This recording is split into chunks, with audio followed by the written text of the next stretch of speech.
Hello, everybody. This is Steel Rose's podcast. This podcast was created for women by women to elevate women's voices. I am very excited to introduce you to our guest today. We have Beth Biss with us. She lives in a small town in Pennsylvania where she juggles life as a reader, writer, and mother. She pours her energy into writing women's fiction that encourages and empowers women living with illness. She is the author of 2 books, Radiant and Redolent, both available now on Amazon. Beth, welcome to the podcast. Thank you. It's so nice to be here. So, Beth, I would love it if you shared a little bit with the listeners about I would love to hear your story as to how you became an author, but I'm also very interested in how you selected the genre that you're writing in. Thanks. Well, I became a writer because I first was a reader. As a child, I read lots of books. The little town I live in had a very small library and very little section for children and an even tinier section for teens. When I was a teenager, we had a one bookcase, the kind that rotates, that you see in the drugstores. That was it. That was the teen section. It even had a sign above it, teen section. And I remember being excited when the teen section went up because before that, we didn't have a teen section. So that library now has a whole room dedicated to teens. So I'm feeling a little jealous. So like many authors, I read a lot. And when I was in high school, I wrote some things, what seems to be obligatory angsty poetry that was just terrible, which will never see light of day, ever, ever. But I also wrote some short stories. And I gave those to my English teacher. And she said, you ought to be an author. And I'm like, well, yes, I read lots of books and somebody has to write them. I don't know. And then I put it up my mind. I had a goal. I went to college. I wanted to go to psychology. And so that's what I did and didn't think about it for a while. And I did a lot of writing for myself. I still wrote poetry. I hope it improved, but it was personal. It was for me. But I did a lot of journaling. And later that the sacred covenant between me and my journal got violated and someone read it. Mm-hmm. And I freaked out and I stopped writing completely. And then after a while, when I was in my early 40s, I started reading things and being like, I'm not in these stories. I'm not in these books. And I want to see myself in the stories. And then I finally found a book where I thought this person could almost be me. So at that point, I already had my diagnosis. I have POTS. I have a lot of brain fog, dizziness, confusion, things like that. And I was reading a story about a man who had a traumatic brain injury. And the way the author was describing the symptoms, I was like, this person is a lot like me. It was very exciting. It was very exciting to feel like I finally could relate to someone and to really go, yes, you get it. I mean, I know he wasn't real, but to feel like there's a story out there that it felt like my story was very exciting. Fortunately for me, at the end of the book, this man recovered from his traumatic brain injury, which in reality may or may not happen. It doesn't always happen. But I was upset and I threw the book across the room. Sorry, library. I threw the library book across the room because I no longer connected to this character. And after about a year or so, stewing over that, trying to find another book that I felt like I related to, I thought I could write a story. So I started writing stories then. They weren't about people with an illness, though. They were just stories I thought would be interesting. Tried to write a first book. It did not go well. I couldn't get to the end. I didn't know what I was doing. I got confused. I gave it up. A couple years later, I tried again. And there are different methods for writing a book. And this particular method didn't work for me. I thought I tried. You gotta try to know if it's going to work. And this woman was suggesting writing in longhand, filling up paper spiral notebook. I mean, if 4 of them filled up, that's enough material for a novel. While I enjoyed the process of writing all that out, my handwriting is terrible. Taking all those words I'd scribbled and getting them typed into the computer, I found I did not like. So that method didn't work for me. But I joined a group and learned lots about writing and learned about story structure, character development, and all kinds of things. Unless you're a writer, you don't really need to know. But I learned about these things, went out and started again. And this time, I had this question in my mind while I was in the shower. And I closed my eyes and I thought, what would it be like to go through the day without being able to see things? And so this little nugget of a question was something that I thought, there's a story in this somehow. And so that's where I got my first ideas for my first book, Redolent, which I released September 18th, 2024. And so in this story, The main character is Sonia. She is a college student with this goal of being a fashion designer. Mm-hmm. This is her goal. She wants to go into fashion. And she starts having trouble seeing things and goes to an optometrist. It's a diagnosis that is heartbreaking for her because it means she'll be losing her sight. Maybe not completely. Who knows how long it will take? It's one of those things. You don't know. It's You don't know. going to happen. Something will happen. But the doctor could tell her how quickly. The doctor couldn't tell how much she would lose. The doctor could tell her, would she eat her color vision? For a fashion designer, being able to see color is pretty Right. important. So, she's reeling from this. What am I going to do? How am I going to live with this? And so the rest of the story, it's her figuring out, how do I live with this? Because it is changing everything in my life. Can I be a fashion designer when I'm losing my sight? And I don't know how quickly it's going to happen. I'm still in school. She wasn't a designer yet. She was still training for that. Mm-hmm. And what did she do about telling people? What did she do about making accommodations in her life? What did she do about fulfilling her goals? Is she going to have the same goal, or do her goals have to change? She also learned some things about her mother and some things about her own family that play into how she decides to make decisions about this. I won't give those away. And I thought, I want to have something else in the story about her. Sort of. I didn't want to keep writing that story. I wanted to do something a little different. And so this is where I got the idea that I will write stories that are around friendships and look at the 3 different friends. So I'm working on a trilogy. My second book it's a pre-order now, but it'll be released October 1st. Which is Radiant. And Radiant, the main character is Danny. And Danny is an artist. Danny also has ADHD. Now, when the story starts, Danny knows she's ADHD. She's very aware that that's her diagnosis. She's aware. But it really does challenge the way she lives and how she chooses to do things and how she manages to get things done. So I thought, I want to write about friends. I want to write about an illness of some kind. I clearly want the illness to be different. You want to read about the same illness over and over and over, being super boring. So I have a different illness. I'm working on my 3rd book already, which will be about Lynn and her illness, so that we release it next year. I wanna just say here, I think it's really important what you're doing here, because most stories will have like a happy ending, like, oh, when she survived, she got the love of her life, and it's all good. Mm-hmm. Or pregnancy was uncomplicated. She's totally fine. And we know that this is unrealistic. Like, we know that, like, the reality of it is, like, there are people out here that this is not their story.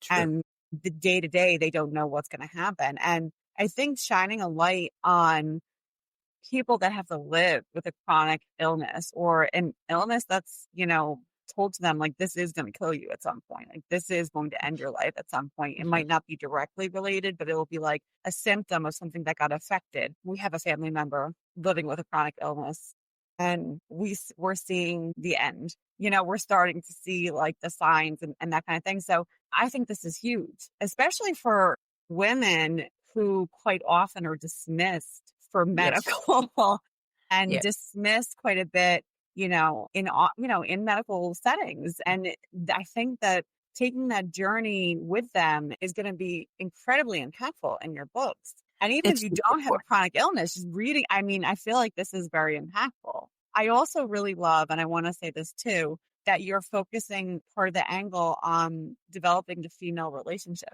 Yes. My focus is the friendship. Yeah. The friendship is the important part. So they may or may not have a love interest. They may or may not have that relationship at the end. They may or may not. Their family relationships change. Sometimes they get better, sometimes they don't. The point is, the friendships are there for them. Right. The friendships struggle. Friendships go up and down, right? So in the course of my story, the women learn something. The main thing is they learn something about themselves that helps them. There's some revelation they have. Oh, I have to do this differently. I absolutely have to, because this illness is forcing that upon me. And what choices do I make? What options do I have? And then what choices do I make based on that? And sometimes the options don't look good, and they choose the lesser two evil. Sometimes they're like, I don't want to do this. There's something I want to do, and I can't, So what do I do now that I've been going after this thing over here, and it's absolutely blocked from me? How do I pick the pieces from there? I personally have dysautonomia. That's the umbrella term for a number of illnesses I've been diagnosed with. Dysautonomia means a dysfunction of the autonomic nervous system. So that basically means all the things your body does that you don't have to think about. Blinking, digestion, heart rate, blood pressure, breathing, tear production. Yeah, just things that happen naturally. Yeah. All those things can go wrong. Now, for some people, they all go wrong all the time. I mean, there are varying degrees for this. So I have POTS, which is postural orthostatic tachycardia syndrome, which means I have a hard time when I stand up or I'm exercising. I have a hard time with my heart rate. POTS will make your heart rate go up. And you might think, well, heart rate, well, not a big deal. However, the heart rate, when your heart rate goes up, your body systems all react to that. The rest of your body thinks, oh, I'm either fleeing from something or I'm exercising. And the rest of your body systems react accordingly, which is not fun. I also have orthostatic hypotension, which means when I stand up or exercise, the blood pressure drops. So yeah, those two are also related. As your blood pressure drops, your heart rate increases to try to balance it. Oh my gosh. Yeah. So, and then also, I also have a problem with my blood vessels not working correctly, so that the blood will sink down to my feet. If it's at your feet, it's not in your brain. If it's not in your brain, you're not thinking very well. And that's where brain fog comes in. That's what we're talking about. Yeah. Yeah. And then I also have temperature intolerance. Your internal thermometer is part of this autonomic nervous system. And for a long time, for years, it was cold all the time. Cold. Didn't quite understand why. It's part of this constellation of illnesses. Now, these different problems, brain fog, poor circulation, having temperature intolerance, they show up in a lot of different illnesses. A lot of different chronic illnesses have those. So it took me 35 years to get my diagnosis. And I've been asked numerous times, do you have chronic fatigue syndrome? Do you have fibromyalgia? Do you have to? I'd say, no. Are you diagnosing me with that strange disease? And they would say, no, I can't diagnose you with that, but you're going to be diagnosed with that. I was never diagnosed with all the various things people told me I was going to be diagnosed with. So chronic illness is tricky for women. Unfortunately, until the late 90s, most women were not sorry, I'm saying that wrong. In most studies of illnesses, women were not included. They did the studies of men. And so they didn't really understand illness in women. And most women, more women than men, get a chronic illness. It's just more prevalent among women. And why they didn't study women, I don't understand. Although the common explanation was, well, because of the menstrual cycle, it messes things up and we didn't get good data. So we excluded women to get better data.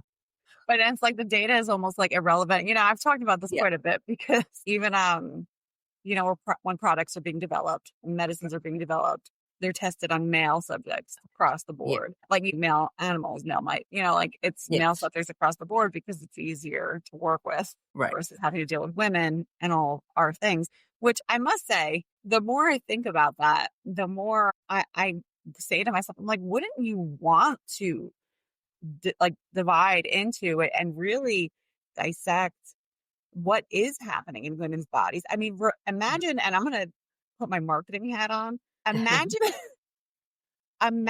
the followings on women that a product would get if we knew this was tested on women and we know that this was developed purely for us. And, even if it's things that are like information that's being released to us, data that's being released to us, the amount of following that women would do just to find an answer. I mean, Beth, I have to ask you, how long did you have to wait until you had a diagnosis? So I started having symptoms in 1985. I got my diagnosis in 2018, 35 years. I spent 35 years going to various different doctors saying, I've got these strange issues, not knowing to mention all of the issues to any one doctor, but I mentioned different things. And so I saw about 4 or 5 different cardiologists concerned about things. And I saw allergists, their GPs. I ended up in the emergency room with stuff. I just didn't know what was going on. And so that's why I got all these different, not diagnosis, these different suggestions. You have suggestions of what we think it might be. Yeah. Yeah. And I'd go to ask another doctor about that and they'd say, no, you actually don't have that. And the way I got my diagnosis, funnily enough, was from Facebook. I was complaining. I am not surprised. Keep going. Yeah, I was complaining. I am anemic again. I'm going back for infusions again. really concerned. I'm tired. I'm dizzy. I'm sick of this. I wish I knew what to do.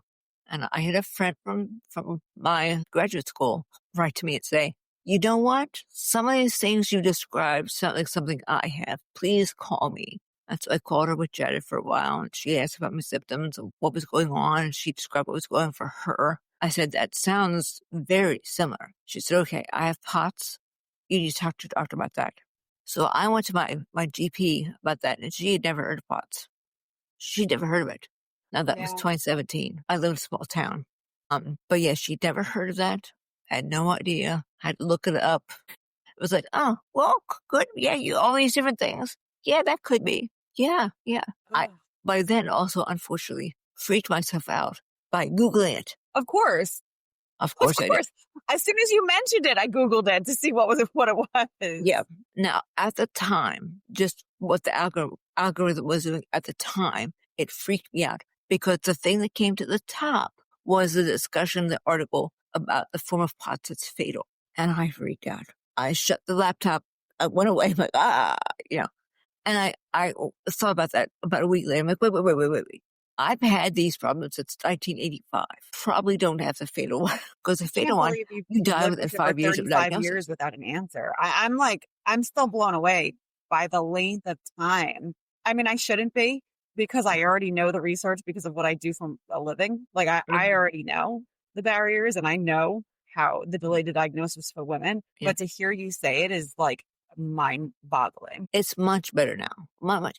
And I have to say, as much as I don't like the fact that COVID rocked the world, I mean, it shook us to our core. Yeah. Definitely. It really improved POTS research. A lot of the people who are diagnosed with long COVID actually have POTS. That's what they have.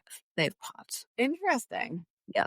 So it's sort of been quasi-renamed as, long COVID because the people who have long COVID sometimes recover from it.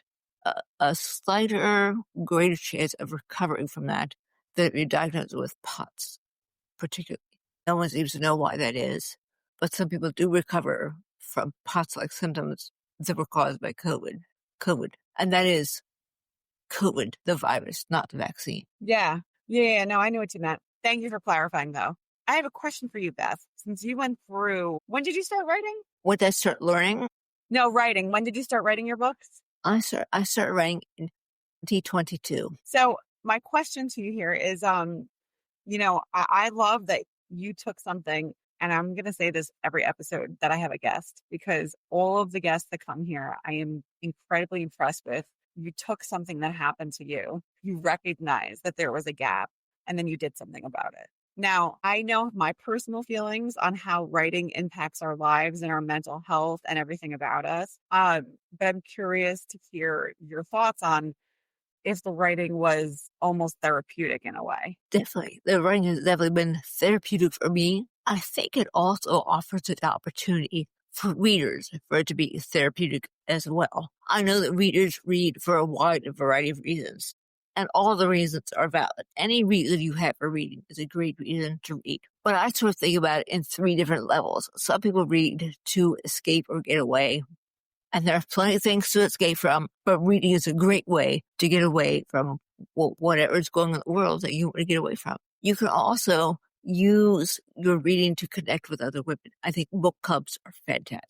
Yeah. I think book clubs offer opportunity. Different people suggest a book, and so that opens up your reading experience, that opens up your eyes to other genres and authors, that sort of thing. So the group might have a focus on authors from a certain country, or it might have a focus on a certain genre. I mean, so you can really experience a wide variety of books you ordinarily wouldn't do for yourself. That's great. That's an opportunity there. Then there's also a level even deeper than that. And I've been learning about bibliotherapy. I've been studying about it. Now, I'm not a psychiatrist. I'm not a psychologist, but it interests me a lot that people can use the journey that happens in a book, and it is even your own life. You can compare it. You can contrast it. You could say, what did this character learn that maybe I could learn? Or how did this character deal with things that I think really messed them up? You can look at it positively or negatively, but taking that character journey, taking what they've learned, taking how they do things and applying it to your own life, looking at your own life and reflecting, does this person have a similar childhood to what I have? Mhm. Have they learned from it? Are they growing from it? Do I need to learn something from that? Or can I look at them and go, okay, I felt bad about my family, but now I can see what they have is worse. I mean, that's No, no, not I what know what you you're. do, but sometimes you need to look at yourself and go, okay, It's I'm not that bad. I'm not. So, I didn't include the questions in my first book, but at the back of my second book, at the back of Radiant, I have journaling questions. Now, you could use it. You could use these in a book group. You certainly could use it that way, or you could take each question and spend some time and really dig into it and journal about it. But if you just want to read for entertainment, please read for entertainment. Few books. I was sharing with Beth's listeners earlier that and I think you've all heard me say, I like to buy everyone's books that come on the show so I can read it, and I want to hear about it. Once I get to talk to the authors and I can hear your backstory, I it's almost like I read the book and then I can see you. Like it's a very interesting thing for me. But some of the books that I've read had such a deep impact on me from, I mean, just another level. And I actually did do pretty much exactly what you just described, where one of the books was pertaining to this woman's menopause journey. And I'm in my early days, I'm only 40. Well, I'm turning 42, I think, or 43. I'm getting the further I go into my 40s, the more I'm like, I don't really know what, what it is. But, I'm, getting in there a little bit. So I'm experiencing all the perimenopause bliss, if you will. And I started journaling about it because I read this woman's book and I saw her story. And while I'm not going through it quite as violently as like she did, it was also like what you said, almost like an eye-opening experience for me to read it and be like, wow, like that's really awful. And then it's also making me more mindful as the older I get, the further I go into this journey, to be like, well, I'm noticing I'm starting to lean more towards like stuff that I don't want to experience this. Like, let me make sure I talk to a doctor. And it's like, it's helping me in that sense. And then there was another book that I had read from one of the women who came on the show. It was historical fiction, but it was around the women's movement. And reading that book really blew my mind as well. And I journaled quite a bit about it because it gave such a different perspective. And I was able to read like what it was really like for young women in the 60s, 70s, and 80s. And like it explained, to be honest with you, explained so much to me that it made me think differently about my mom and things that she said to me. Cause I was like, oh my God, like this is what you were brought up thinking. This is how you were raised. And I'm over here like trying to figure out like, why don't you understand what I'm saying? Or why don't you understand my feelings? It's because it was a whole different time, a completely different era. So that is huge. And I think it's wonderful that you put journal prompts in the back of your book, especially for folks that are going through chronic illnesses and having to deal with this. And it's their whole lifetime is going to be affected by this. I know several young people that my children are friends with that have already been diagnosed with lifelong illnesses. And, the parents are doing what they can and they're making sure that the children are talking to people and becoming adjusted and like making sure that they're helping them through the journey, because this is going to be a big journey. Yeah. I know that. So I will do different illness for each book. For this one that's coming out, Radiant, it's about ADHD. And so I had to do research. I had to do some interviews, to really think about this. And of course, once you type something in your computer, you get stuff. Right? Oh, It's forget about it. A For You page.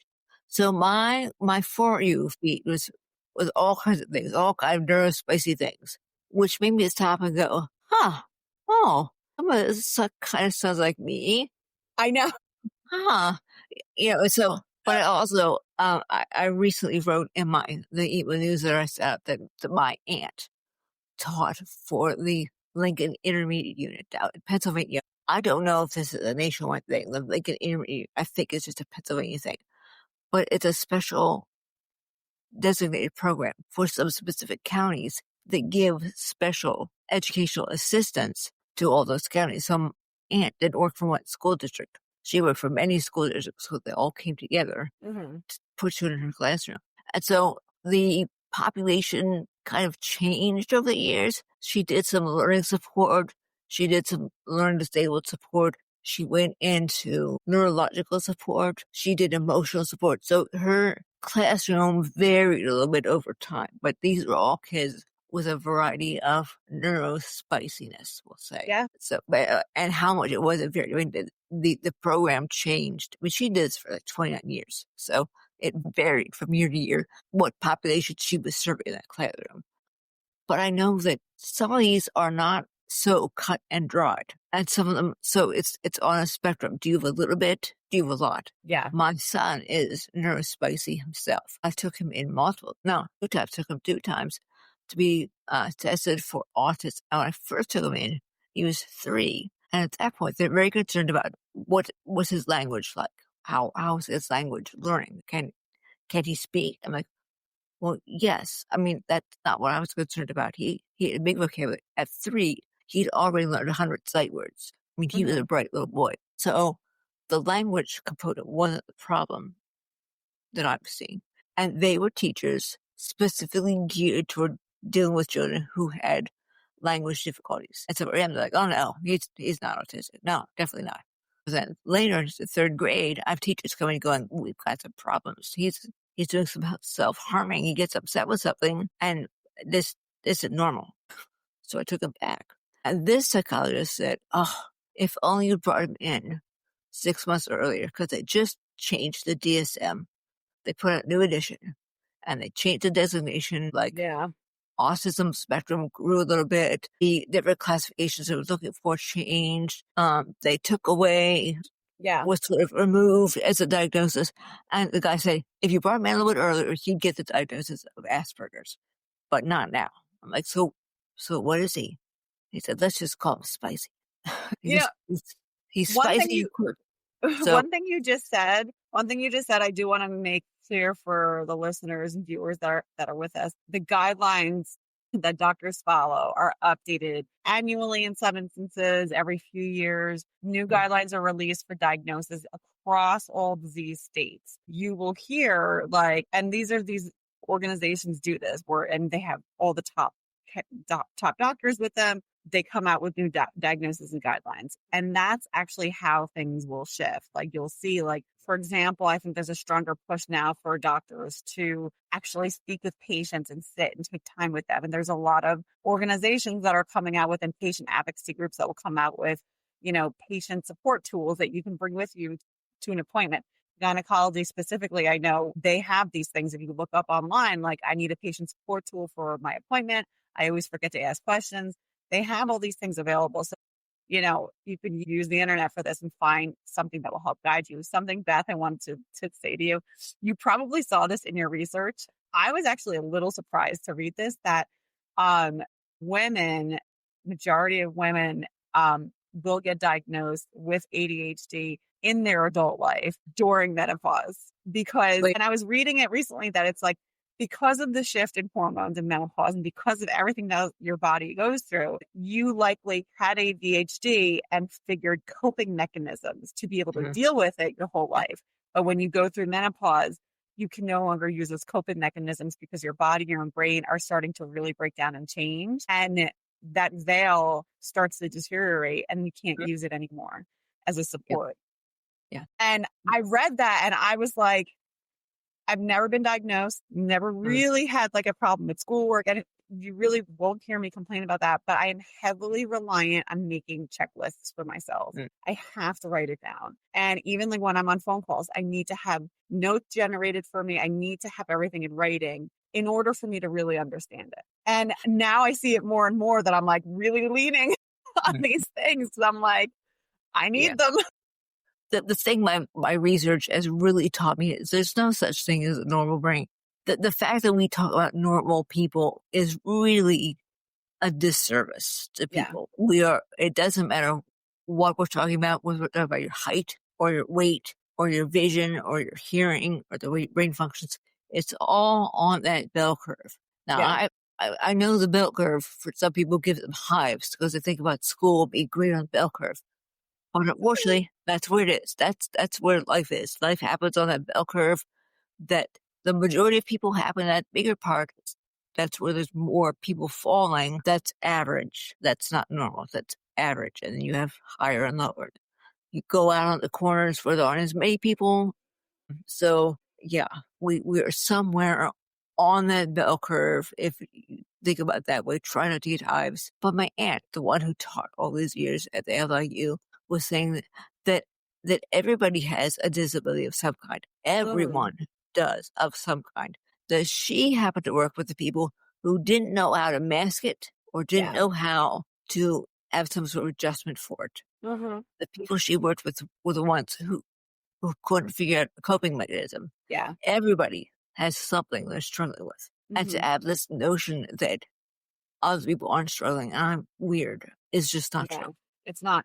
You know, the most interesting, one of the things that I found very interesting in this line of thought, you know, in school systems now, it, you know, can set up for your kid if they're having trouble for IEPs, like they get an individualized education plan.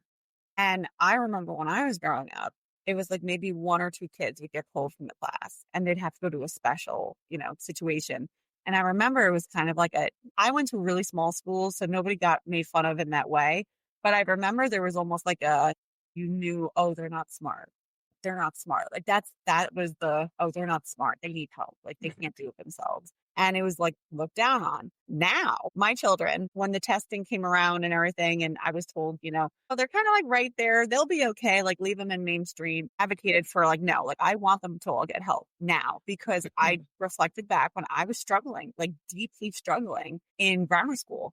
And that struggle followed me all the way to college for math. And then I ended up like having to retake and take all these simple math courses just because I never got the help. So I advocated, I wanted my kids to get extra help now, push them into it. Like, let's go. Like, let's get them the proper tools. So that way they know how to deal with this and they know how their brain works. And that's actually how I've presented it to them. You're all learning differently. Our brains are wired differently. The way that you're processing information is going to be different than your neighbor. Because if you think about it, like even now as an adult, I could be on a conference call with 10 other professionals and they're 9 times out of 10, half of us hear one thing and half of us hear another thing. And the part that I think is most fascinating about kids now with IEPs and this, when I was growing up, it said 1 or 2 kids were getting plucked from the class. Now it's like half the class. Yeah. Half the class is going and getting extra help. There isn't a stigma there anymore. That's what happens when we're more aware. It's not that more people have this problem. It's that we're better aware. It's and also this notion of this is not a stigma. This is just a fact. This is just life. There is no stigma in this at all. Saying this is not how my brain works is perfectly fine.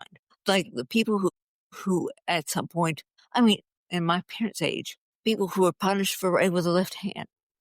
Yes. Why? My mom used to tell me stories about that the nuns would come around and beat the hand. And the fact that when they stopped doing that, all these people, not all, no, 10%, that the number increased. It had been 1%. That when they let people do what is natural for them, it's up to 10. So it's not like left-handedness is taking over the world. It's not. It's just when you let people live what is comfortable for them and use that left hand and help them, work with it. I mean, the world is built for righties. Yeah. Yeah. Oh yeah. Absolutely. But there are ways to do things, and there are lots of companies that have developed tools to help things. If you think about all the things that at one point were developed for disabilities, like if you use closed captioning, that's for people who are hard of hearing or deaf. I love closed captioning. I use closed captioning all the time. All of the time. I use it all the time. And you think about the texting features that they've got. Those were used for people who are hard of hearing as well. Yeah. All these different features that we like having. The different kitchen gadgets I like the OXO tools that have big chunky handles. Those were developed for people with arthritis. But they're very popular. Ergonomic things for hands. Ergonomic things, yep. They were originally designed for people either with Parkinson's or losing the grip or arthritis who couldn't grip well. Yeah. They were disability aids. And now they're super popular. And it's interesting too. And actually something that I do like is a step in the right direction is that a lot of things, media is developed and people with disabilities are considered in the development in a lot of it of like, well, we want this, everyone to view this. We want everyone to be able to view and enjoy this like media that we're putting out there. Like how can we make it enjoyable for everybody? Like, so we have the closed captions now, and you have the audio version, and you have, because you do want everyone to be able to see these things. You don't want anyone to be excluded.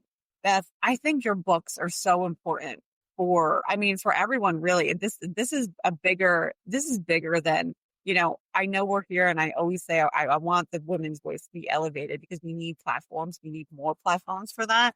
But this is such a big deal because there's so many people suffering, and they feel alone and they feel isolated. And this is almost like showing them like there is a community. You're not alone in this. And especially in the more rural areas of New Jersey, in the United States, you're not going to have that many people. You're not going to have a lot of people that are the same as you. Maybe no one is the same as you. And being able to have a book that you can look at and read and see yourself is so incredibly important. So thank you for doing what you're doing.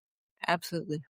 And taking the time to do it. I mean, well, I have plans in the future for more books, more ideas, more illnesses I want to touch on. So, I'm working on book 3, and that woman, surprisingly enough, lives with POTS. So I'd like to read that one. I'm very excited about these books. Listeners, absolutely. I am going to link Beth's website, and I'm going to link the books for Amazon. They're on Amazon right now into the description. So you can check them out as well. Beth, thank you so much for being on with me today and sharing your story. I'm so glad I was able to talk to you. This was a joy. Well, listeners and viewers, thank you so much for hanging out with us today, and we will catch you on the next one. Take care.